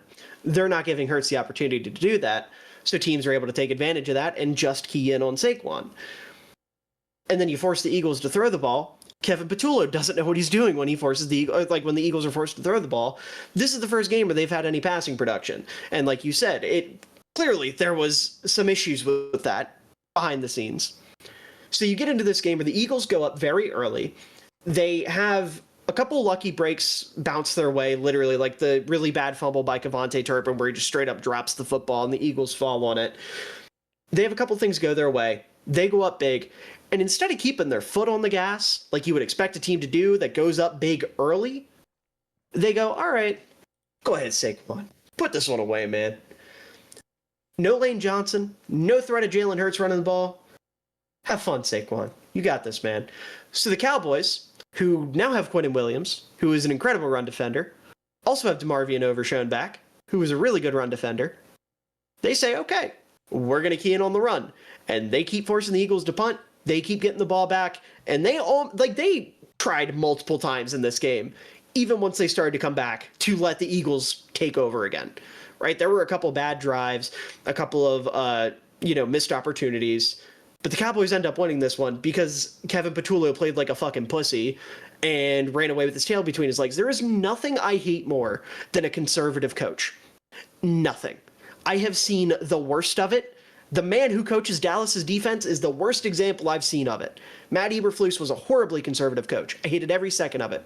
Kevin Patullo deciding to run the ball like he did in the second half and then not try to dial up any big plays when they were succeeding, chucking the ball downfield to Devonta Smith especially. It's just so frustrating. It's so frustrating. I hate everything about their offensive game plan. Vic Fangio can only do so much, and he's the only reason this team is 8-3. Yeah, like it's Vic's team. He's the reason they're winning, and it's so frustrating to see another great Vic Fangio defense get wasted, or at least be on pace to get wasted, I should say, because this is not a team that looks like they're going to win a ring, especially not when they have the Rams to compete with in the playoffs. It looks like it's going to be wasted because Kevin Patullo is a fucking moron. Miller, I've just seen the worst trade proposal of all time. Was it like J.J. McCarthy for Jake? No, so it was a Titans fan. Justin Jefferson for like Alec Ayumanor, Chigakonkwo in a third? So it's saying pick 1-1 this year because the Titans are the worst team in football for Justin Jefferson and the Vikings top 10 first round pick this year. dude, Justin Jefferson. Fernando Mendoza can be yours. Don't care. Justin Jefferson in the world is worth less than 2 first-round picks.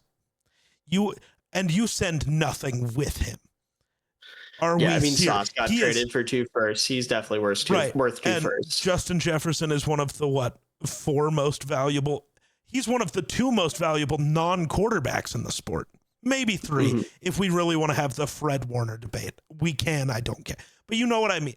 No matter what, he is one of the 3 most valuable non-quarterbacks in the sport. Yep. You're not sending him and a first to move up 9 spots. That is the dumbest thing in history. When it comes to Justin Jefferson, I think you're asking price. He's not leaving. The Vikings cannot afford to trade him away. That's how dead cap works. His new deal starts next year. That's just not how this works. He doesn't get to leave. There is a reason I am bringing up the other quarterbacks thing, because there is a world where the Vikings go, we have to at least try, because we can't let him get to the A.J. Brown point, because we can't get rid of him, and we can't have him not want to play. That does matter, because while he is the least diva receiver ever, you don't want him to become one. And I can understand becoming it when every ball is 10 yards over your head. Sorry, that made me a little upset. Speaking of diva receivers, though. Oh, who else? Thoughts on 2025 first team All-Pro George Pickens? I mean, he got to be wide receiver 1 with Dak for a few weeks. That'll help. And now CD forgot how to catch. Incredible. Yeah. And they can rely on George Pickens because CD can't catch. Yeah. He's been unbelievable this year. Just on another fucking planet. And I think he has clearly been the 2nd or 3rd best receiver in the league this year alone, right? It's JSN, him, and Puka are the big 3, unless I'm forgetting somebody, and I don't think I am. I don't think anybody else has touched their production, but shout out to the Cowboys. I know I'm shitting a lot on the Eagles offense, but the Cowboys defense played a good game. Quinnen Williams had a big game, career day in terms of pressures. Osa Odighizuwa had a couple nice plays towards the end there. DeMarvion Overshown, like I said, his 2nd game back, his presence was much needed for this defense. And I think your boy Logan Wilson had a play or 2. Yeah. I know he did towards the end. He definitely had a 3rd down stop, but it was a good defensive performance. Are the Cowboys out of it? No, I don't think so. No?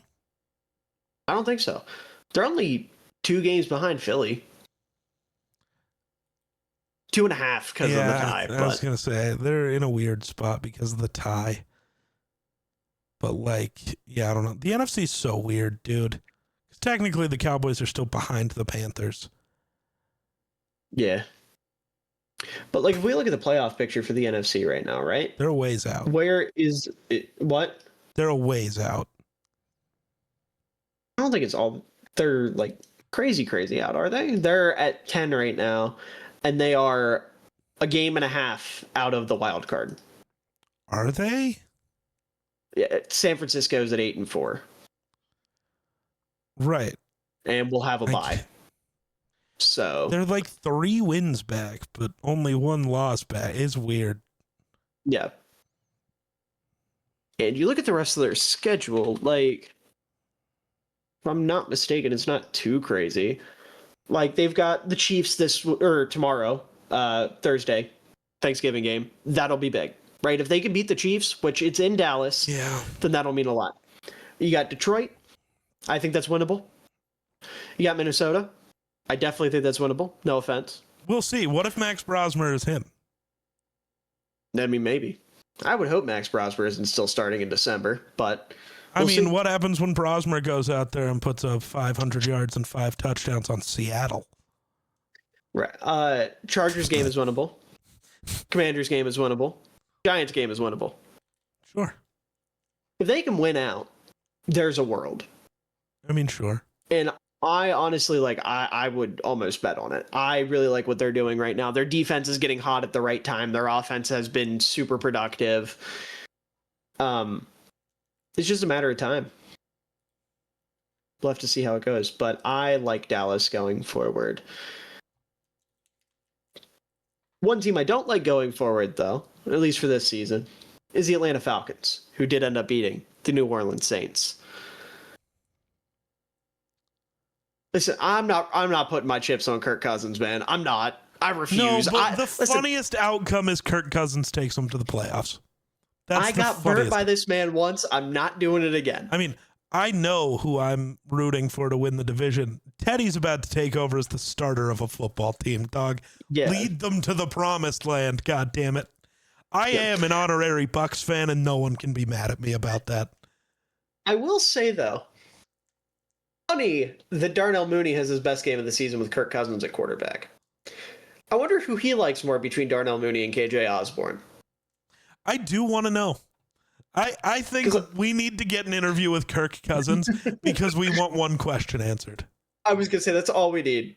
Nothing else. Don't want to pick his brain. Don't want to ask him about a life in the NFL. Just who's better, Mooney or KJ Osborne? And tell us why. He won't tell us who's better, but like, who did you prefer to play with? And you know what he will say? If we ask him today, they're both. He'll say, "Oh, I like Mooney better because honestly, he plays with me right now." You're probably right. That's why we'll ask. At the end of the season. No, I'm asking him today. I'm calling him after we get done recording.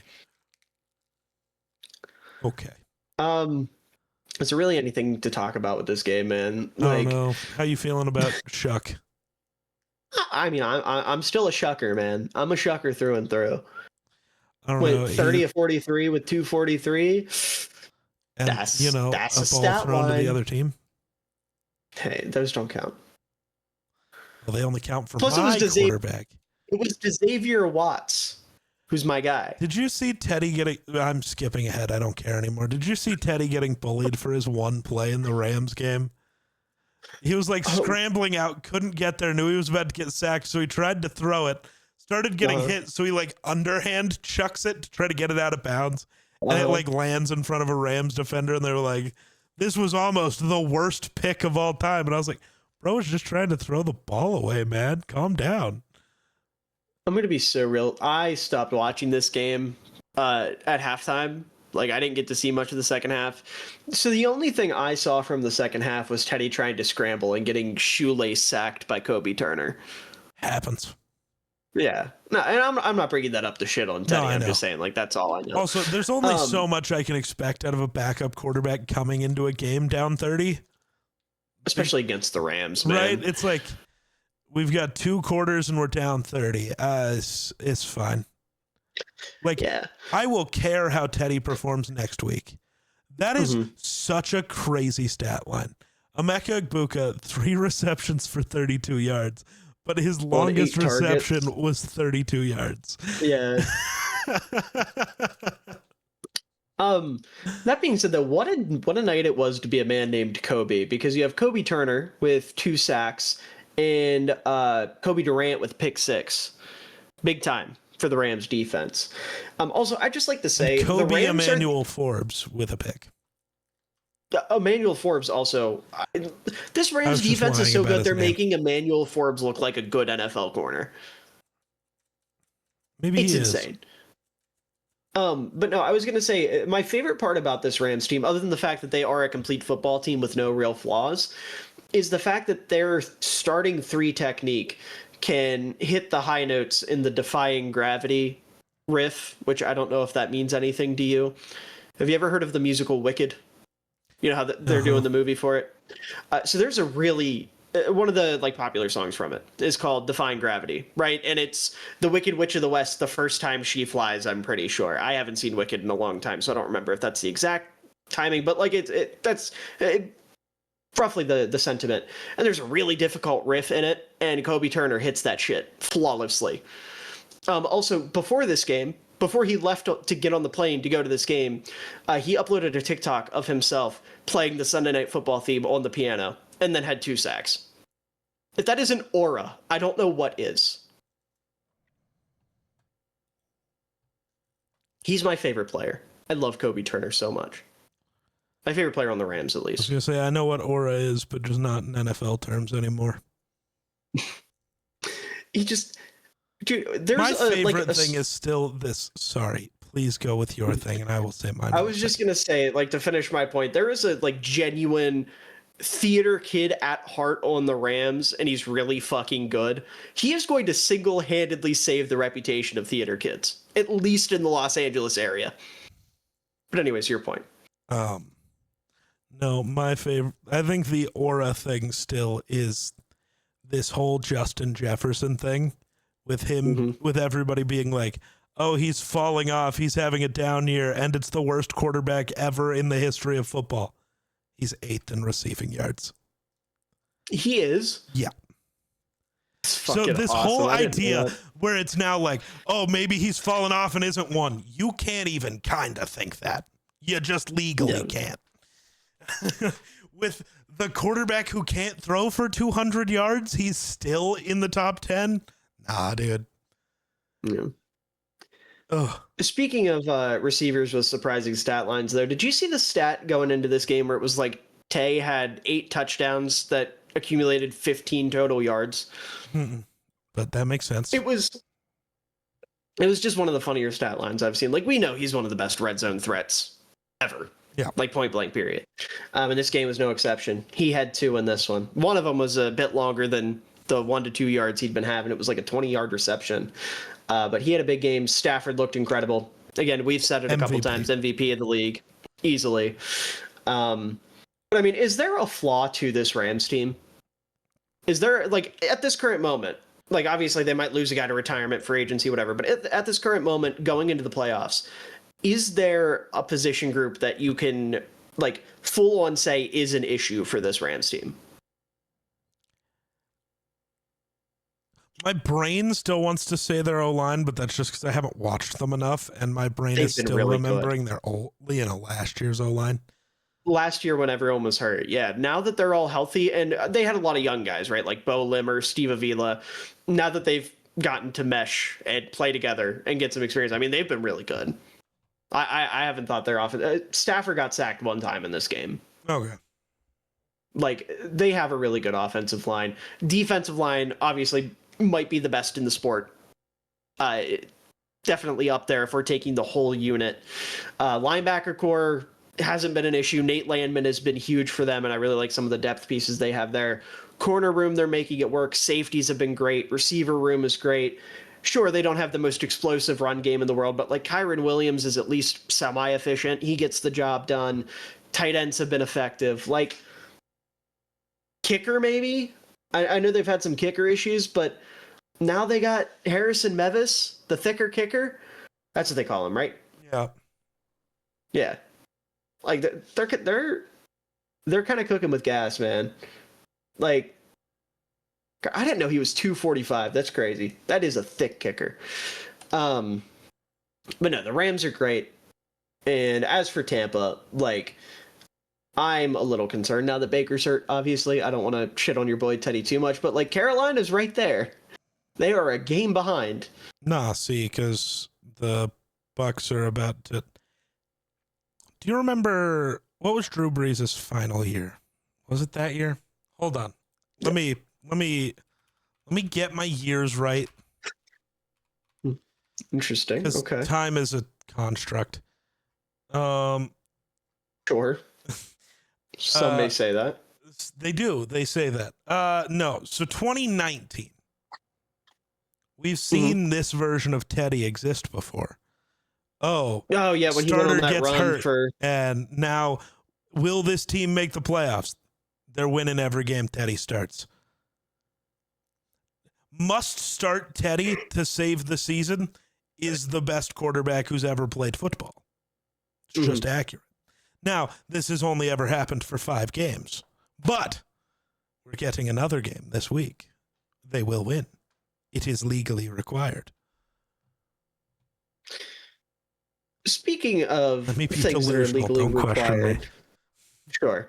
But speaking of things that are legally required, the Niners fed the fuck out of Christian McCaffrey against the Panthers. Yeah, because their quarterback touches. still sucks ass. before we get into that, Yeah. did you know McCaffrey leads the league in rush attempts and receptions? Tracks.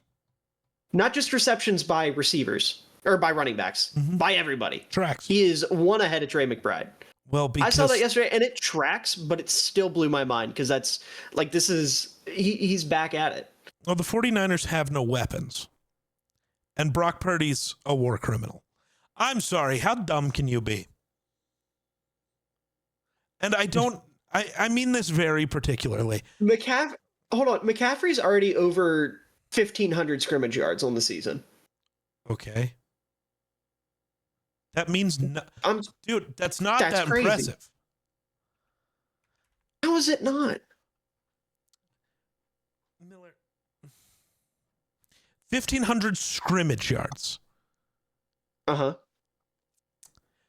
JSN already almost has that many just as receiving yards. Being able to do it with 10 receptions and 20 carries a game is not that impressive.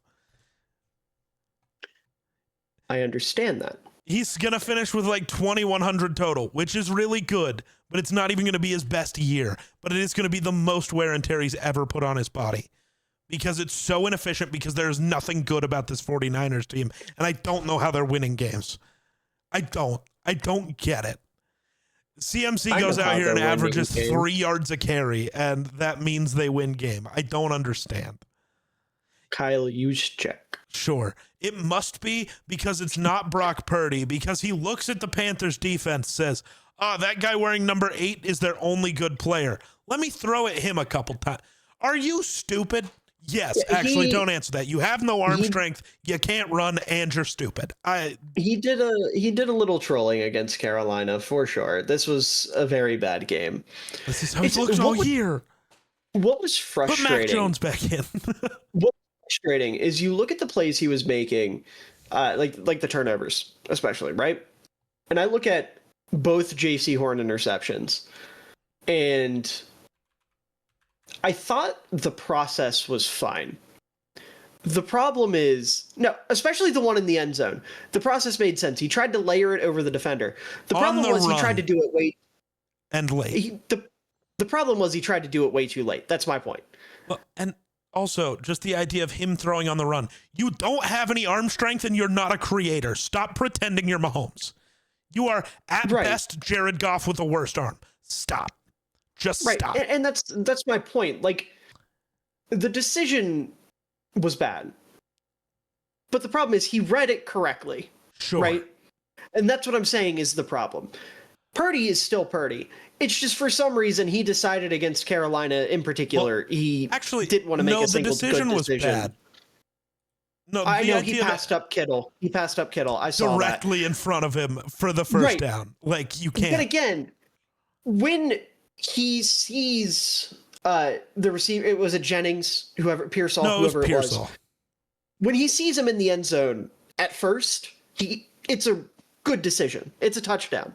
The problem is he waited and scrambled and threw on the run and did some dumb shit. Point being, the process was fine. The execution was fucking horrible. And what I'm trying to say is Purdy is still reading the field efficiently, and he still has the tools to... I don't think there's a... No, so I'm rewatching just J.C. Horn.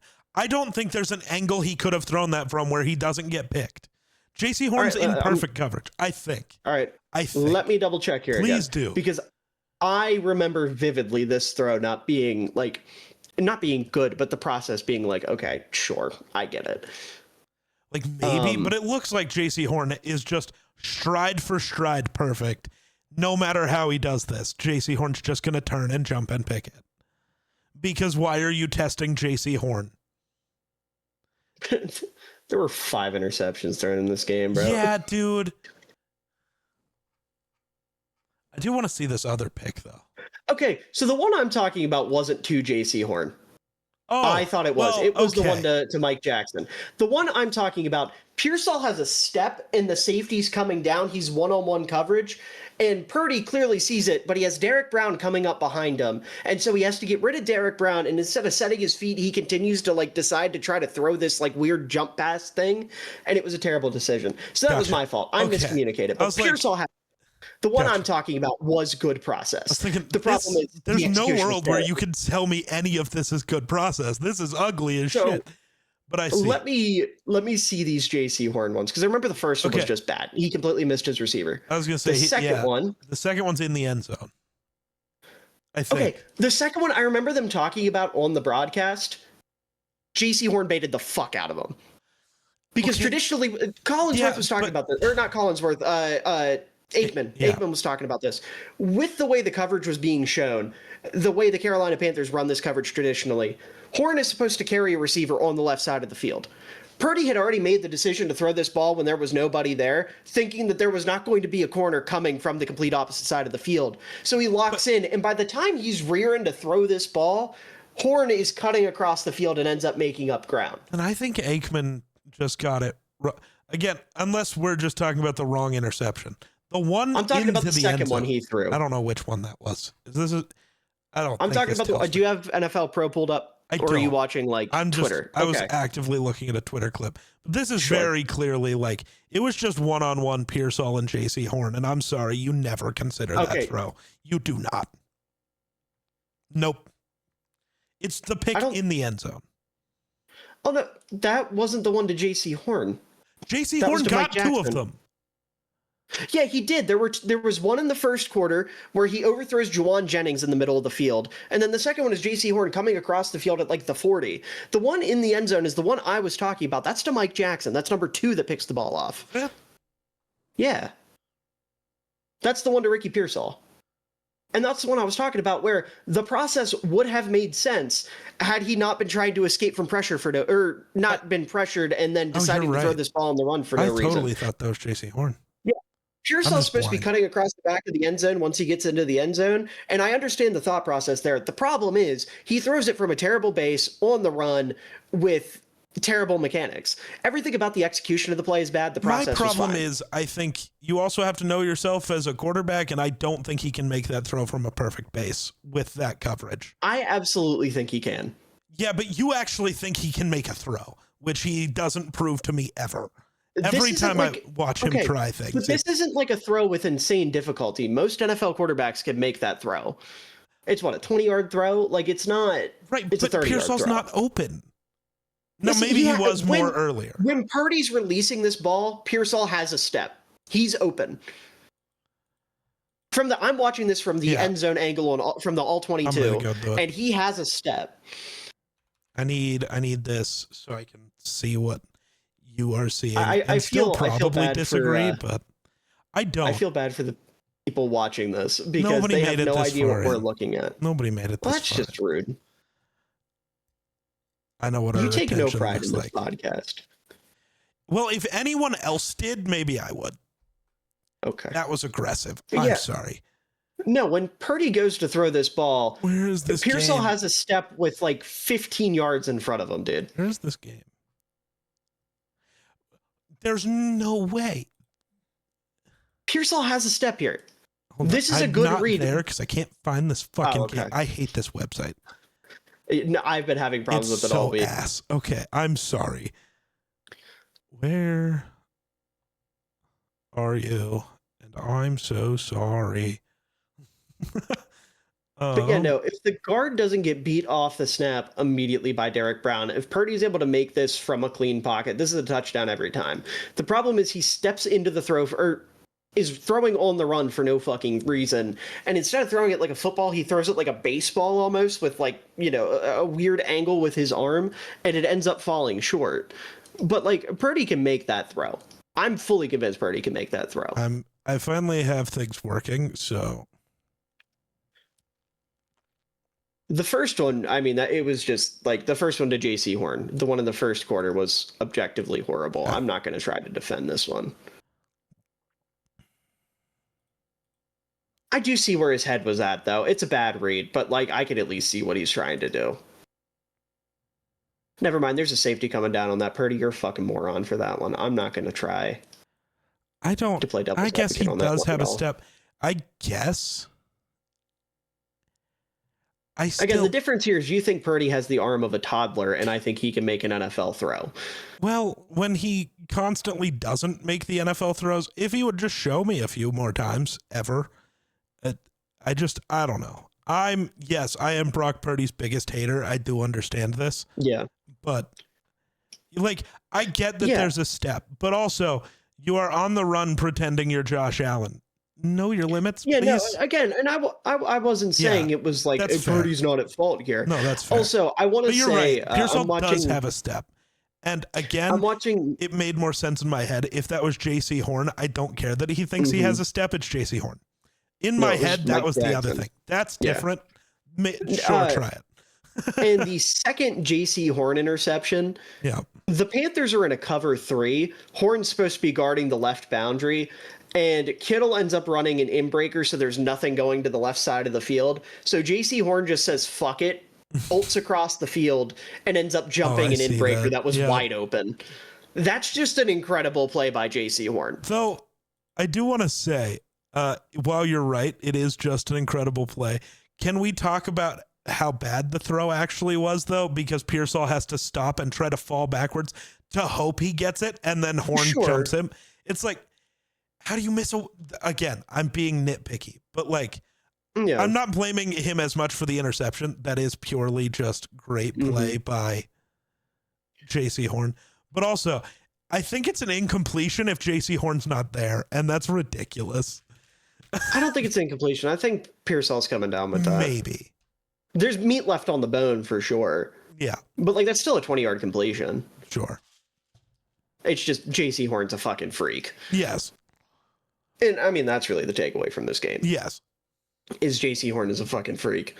And with also the 2 interceptions that I thought were his, though, I was definitely, again, just thinking, why are you just testing JC Horn? Just give it to Kittle right there. And because, again, I stand by, when your defense has one good corner, maybe just avoid throwing it there and just test everyone else. And I will say the first interception that Purdy threw is absolutely in that vein. You've got, I think it's Juwan Jennings on an in-breaker, and he is completely locked up by Horn. Horn is in his hip pocket the whole time. Yeah. And there's even safety help over the top that's starting to crash down. Yeah. And Purdy still just said, fuck it, and tried to fit it in the tightest window imaginable. And he's not making that throw. I stand by. Purdy is now making the big money. So to me, it has become he thinks he's one of those guys, and he's not.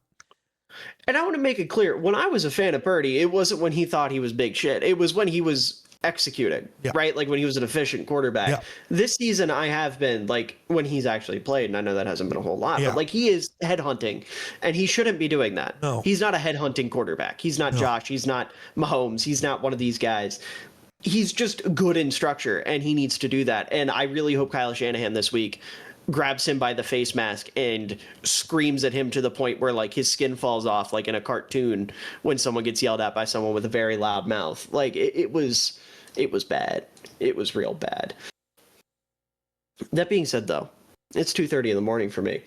Let's do our fucking picks and get out of here. No. Okay. I hope that was sarcasm. Yeah. Was it? Okay. Who knows?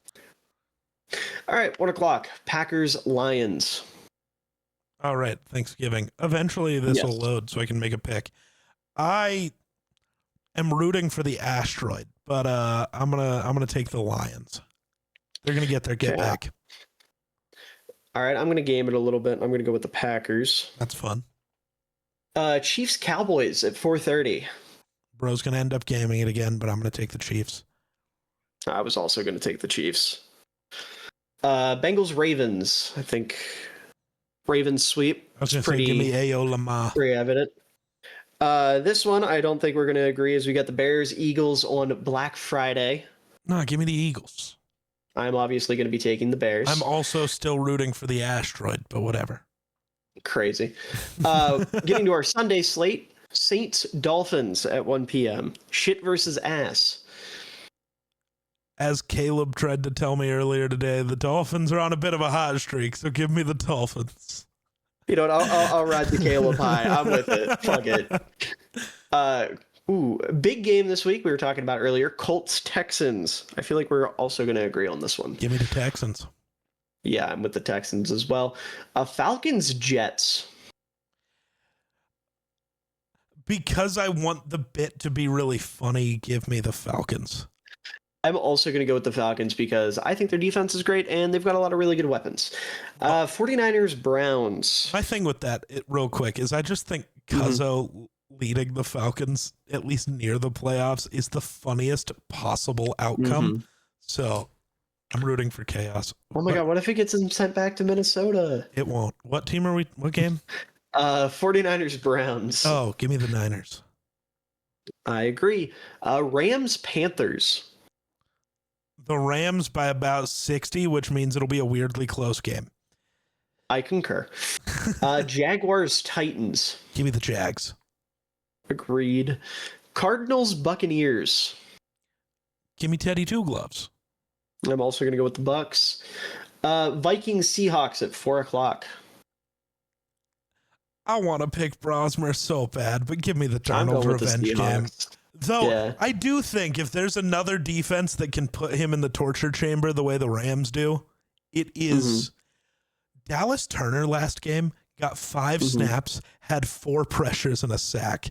Like, if there's any defense that can put the pressure like the Rams did on Darnold and just eat him, it is this one. So, but I'm still gonna pick the Seahawks. Darnold revenge game. Very fair. Bills, Steelers. Bills. I am going to go with the Steelers. They're not starting Caleb Johnson, so they can't. No, I think they can still run the ball because I can run the ball against Bills. Raiders, Chargers. Give me the Chargers. I'm also going to go with the Chargers. Broncos, Commanders. I think we will both be in agreement unless you want to be the ultimate hater. No, I can't be stupid. I just hate them. So give me the Broncos. And finally, Monday Night Football, Giants, Patriots. What a gross game. Yeah, give me the Pats. Yeah, I think that will be a blowout. But with that, I think that's everything, no? I think that's it.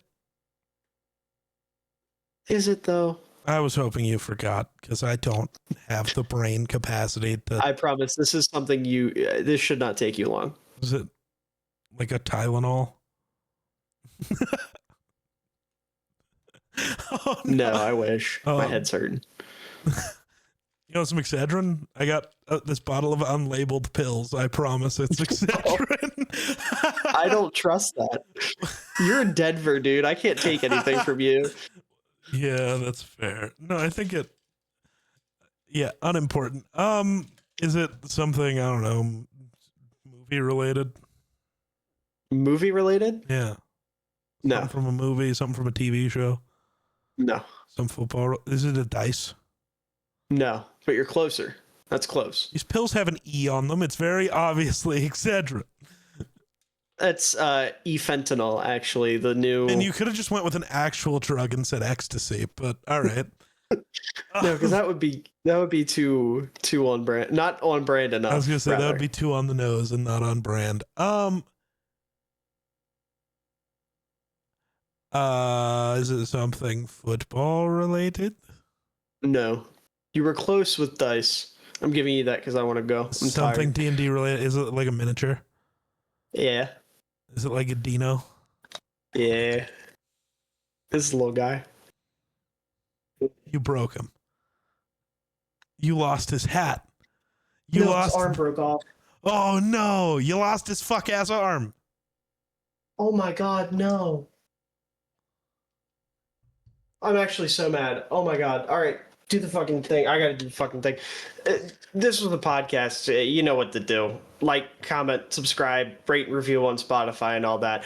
I gotta go find a very minuscule arm and try to glue it back onto something very small, and I don't think it's gonna work. And my day actually just cannot get any worse. I mean, this has been a horrible fucking day. I hate everything. You have to put up with me. Bye.